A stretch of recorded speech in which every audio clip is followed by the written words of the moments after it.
Surat નાસિરનગર demolition મામલે કોંગ્રેસનો SMC પર ઘેરાવ, પીડિતોને ન્યાય અને પુનર્વસનની માંગ. સુરતના નાસિરનગર વિસ્તારમાં થયેલા વિવાદાસ્પદ ડિમોલિશન મામલે કોંગ્રેસ દ્વારા સુરત મહાનગરપાલિકા એસએમસી કચેરી ખાતે જોરદાર વિરોધ પ્રદર્શન અને ઘેરાવ કરવામાં આવ્યો હતો. મોટી સંખ્યામાં કોંગ્રેસના કાર્યકરો, સ્થાનિક આગેવાનો તેમજ પીડિત પરિવારો આ કાર્યક્રમમાં જોડાયા હતા. કોંગ્રેસના આગેવાનોનું કહેવું છે કે નાસિરનગરમાં કરવામાં આવેલી ડિમોલિશન કાર્યવાહી દરમિયાન અનેક પરિવારો બેઘર બન્યા છે અને તેમને યોગ્ય નોટિસ તથા વૈકલ્પિક વ્યવસ્થાઓ વિના ઘરોથી વંચિત કરવામાં આવ્યા છે. આ સમગ્ર ઘટનાની નિષ્પક્ષ તપાસ કરવામાં આવી તેમજ જવાબદાર અધિકારીઓને તાત્કાલિક સસ્પેન્ડ કરવામાં આવે તેવી માંગ કોંગ્રેસ દ્વારા કરવામાં આવી છે. વિરોધ પ્રદર્શન દરમિયાન કોંગ્રેસે ઘરના બદલામાં ઘર આપવાની માંગને મુખ્ય મુદ્દો બનાવ્યો હતો. પીડિત પરિવારોને તાત્કાલિક પુનર્વસન, આર્થિક સહાય અને ન્યાય મળે તે માટે સરકાર તથા પાલિકા તંત્ર સમક્ષ રજૂઆત કરવામાં આવી હતી. કોંગ્રેસના નેતાઓએ આક્ષેપ કર્યો હતો કે ડિમોલિશન મામલે અનેક ગંભીર પ્રશ્નો ઊભા થયા છે અને તંત્ર દ્વારા હજુ સુધી સ્પષ્ટ જવાબ આપવામાં આવ્યો નથી. તેથી સમગ્ર કેસની પારદર્શક અને નિષ્પક્ષ તપાસ જરૂરી બની છે.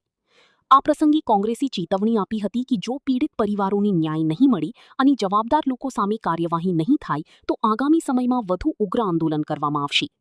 વિરોધ પ્રદર્શન દરમિયાન સૂત્રોચ્ચાર સાથે પાલિકા તંત્ર સામે આક્રોશ વ્યક્ત કરવામાં આવ્યો હતો.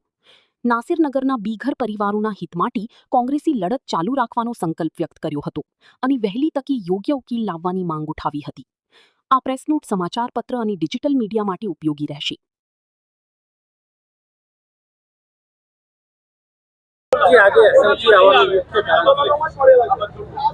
જે રીતે 10 દિવસ થઈ ગયા આ લોકોને ન્યાય નથી મળી રહ્યો.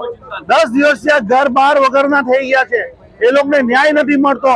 ભારતીય બંધારણ, દુનિયાના તમામ નિયમો મુજબ કોઈ પણ માણસને ઘર બહાર કરવું એ માનવતા વિરુદ્ધનું કૃત્ય છે. એના માટે કડક સજા છે. પણ 10 દિવસ થઈ ગયા આ 500 જેટલા લોકોને પહેરેલા કપડે રોડ પર મૂકી દીધા છે. એમના દાગીના, પૈસા બધું લૂંટી લીધું છે. અને આ લૂંટનારો કોર્પોરેશનના અધિકારીઓ છે, પોલીસ અધિકારીઓ છે, એમની ઉપર એક પણ જાતની કાર્યવાહી નથી કરવામાં આવી. કારણ કે એ લોકો નવું લાવ્યો છે જંગલ રાજ, અને જંગલ રાજના નિયમ પ્રમાણે એઓને શું સજા થશે એ લોકો આપણને કહેશે.